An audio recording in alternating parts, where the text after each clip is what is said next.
te osoby, które komentowały szeroko moje poprzednie wystąpienie na Instagramie, będą mogły się zapoznać z takim bardziej przemyślanym wyjaśnieniem problemu.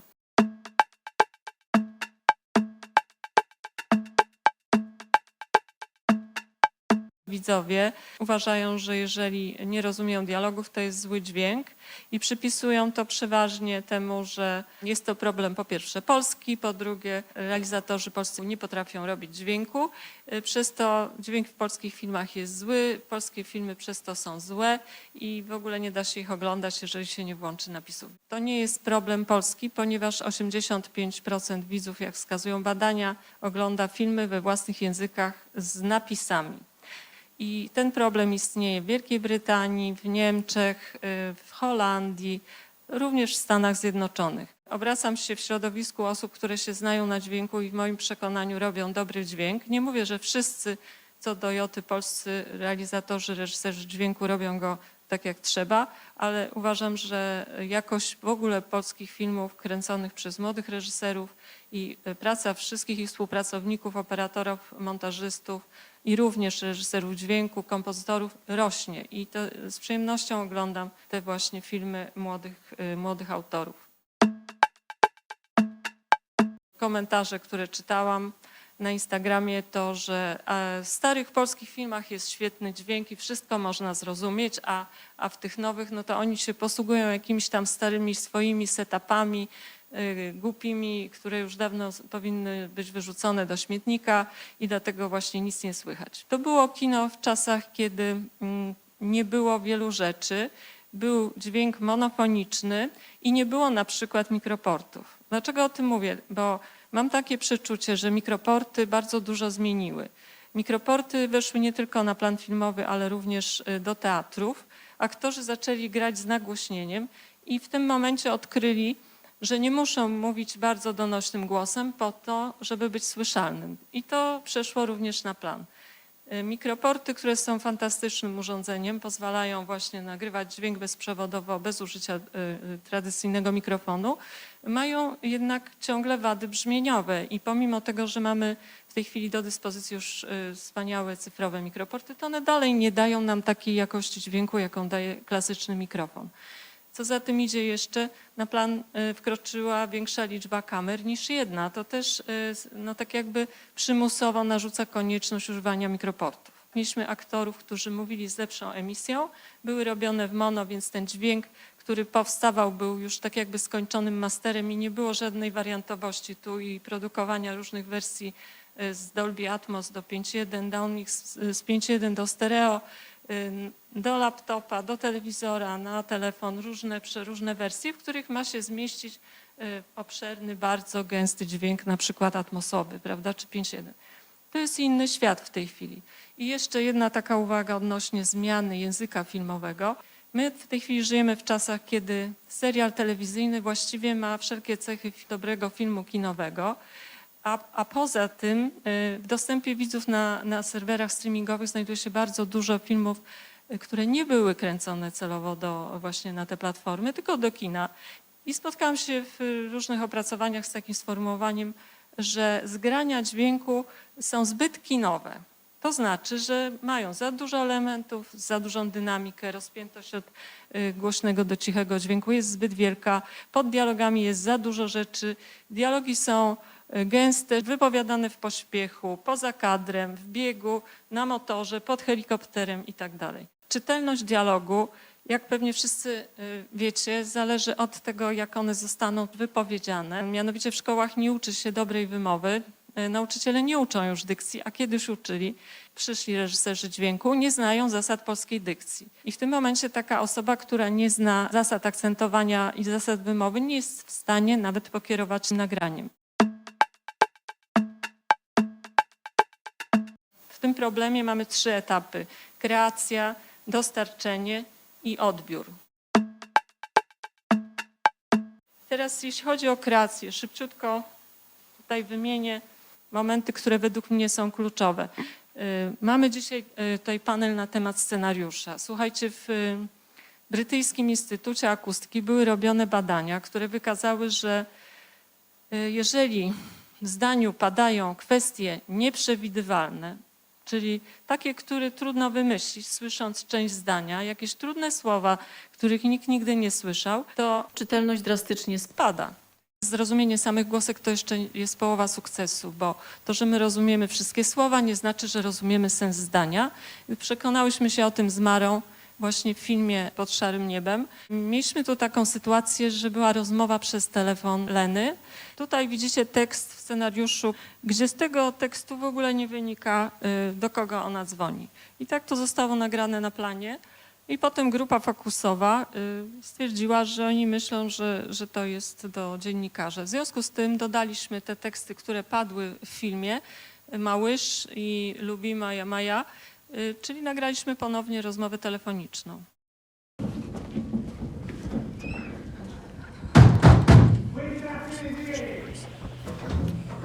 Алло. Это я. Нас, походу, возьмут. Малыш, подожди, малыш. Выбили дверь на этаж, вышли на 2, я не знаю. Любимая, спокойно. Ты позвони, спокойно. пожалуйста. Что случилось? Слышь меня, позвони в редакцию, скажи, что я... Лена! Лена!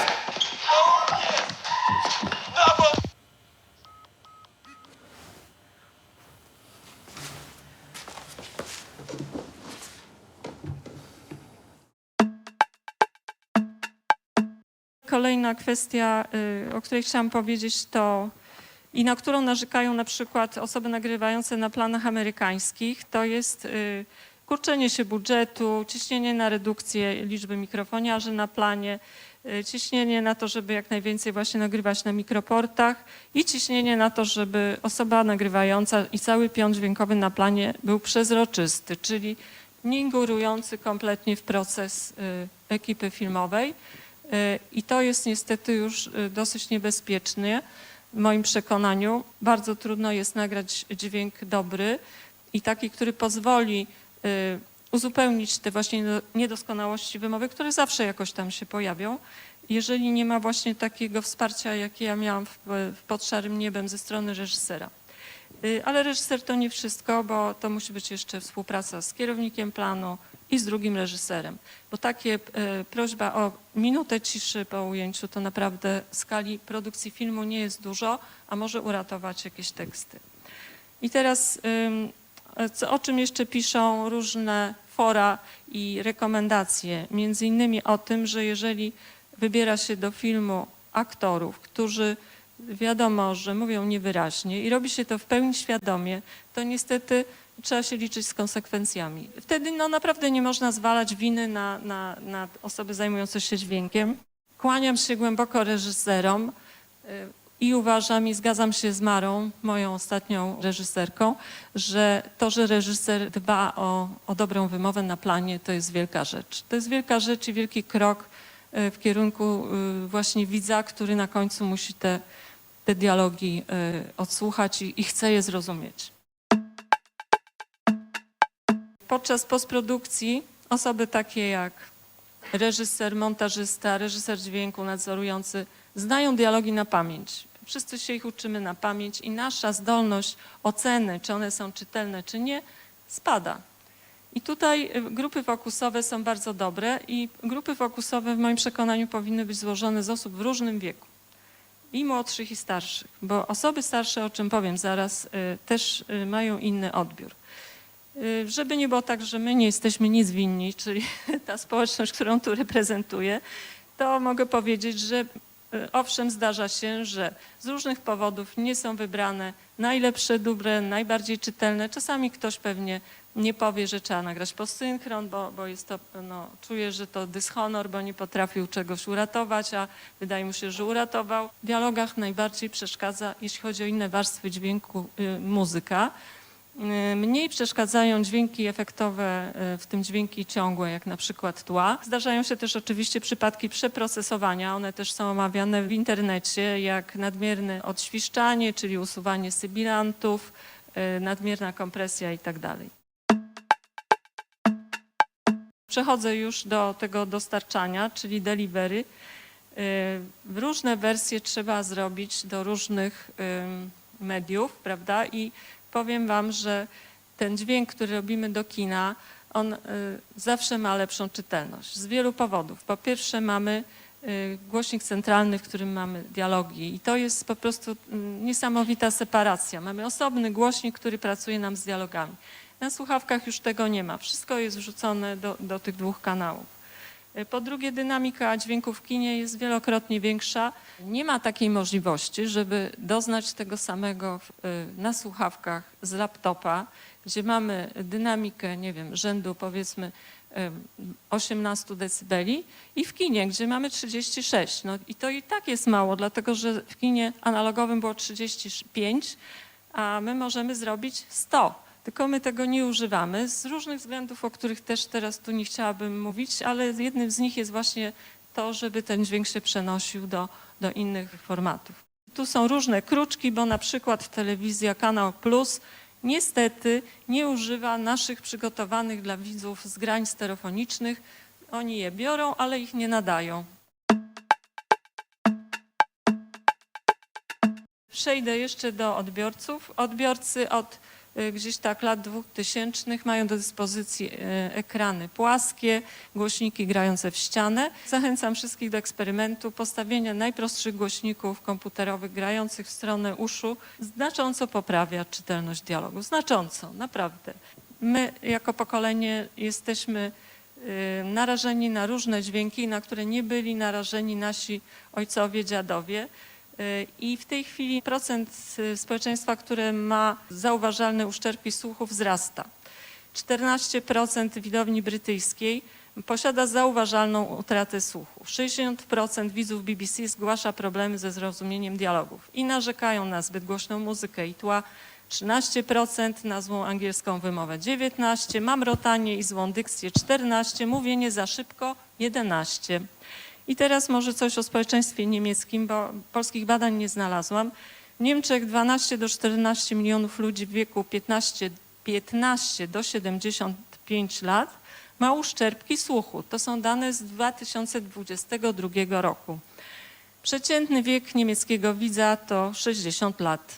I według mojej wiedzy w tym wieku spada nie tylko słyszalność wysokich częstotliwości, ale z uwagi na wiotczenie mięśni zdolność aparatu słuchowego do szybkiego przetwarzania bardzo szybkich zmian głosek, transientów, słów wypowiadanych w dużym tempie spada.